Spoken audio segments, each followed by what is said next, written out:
ಕೊಟ್ಟಿದ್ದೀರಿ? ನೋಡಿ, SIR ಈಗ ಕರ್ನಾಟಕ ರಾಜ್ಯದಲ್ಲಿ ಅನೌನ್ಸ್ ಆಗಿದೆ. ಭಾಳ ಪ್ರಮುಖವಾದ್ದು.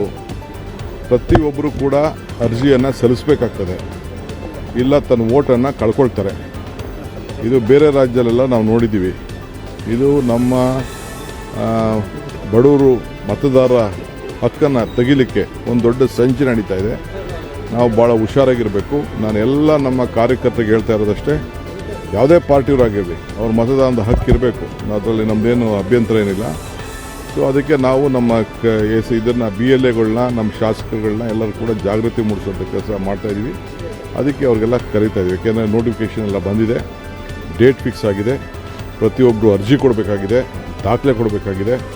ಅವೆಲ್ಲ ಅಬ್ಜೆಕ್ಷನ್ಸು ಮತ್ತೊಂದೆಲ್ಲ ಲೇಟ್ ಆಗ್ಬೋದು. ಒಂದು ಚೂರು ಹೆಚ್ಚು ಕಮ್ಮಿ ಆದರೆ ವೋಟ್ ಹೋಗ್ತದೆ. ವೋಟ್ ಹೋಯ್ತು ಅಂತಂದರೆ ನಾಳೆ ಬೆಳಗ್ಗೆ ಅವ್ರು ಯಾರು ಬಸ್ಸಲ್ಲಿ ಓಡಾಡೋಕ್ಕಾಗಲ್ಲ, ಐಡೆಂಟಿಫಿಕೇಷನ್ ಕಾರ್ಡ್ ಇರೋಲ್ಲ, ಅವ್ರಿಗೆ ಯಾವುದು ಪೆನ್ಷನ್ಗಳು ಸಿಗೋಲ್ಲ. Old age pension, widow pension, Gruhalakshmi, Gruhajyothi, ಇವೆಲ್ಲ ಏನೇನು ಕಾರ್ಯಕ್ರಮ ಇದೆ ಅದು ಯಾವುದೂ ಸಿಗೋಲ್ಲ.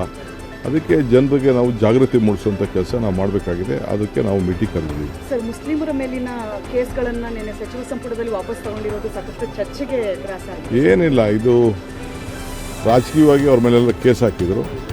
ರೈತರ ಮೇಲೆ ತೊಗೊಂಡಿದ್ದೀವಿ, ಕನ್ನಡ ಚಳುವಳಿಗಾರರ ಮೇಲೆ ತೊಗೊಂಡಿದ್ದೀವಿ, ಅವರೆಲ್ಲ ಹೋರಾಟ ಮಾಡಿದವ್ರ ಮೇಲೆ ತೆಗೆದುಕೊಂಡಿದ್ದೀವಿ. ತಪ್ಪೇನಿಲ್ಲ.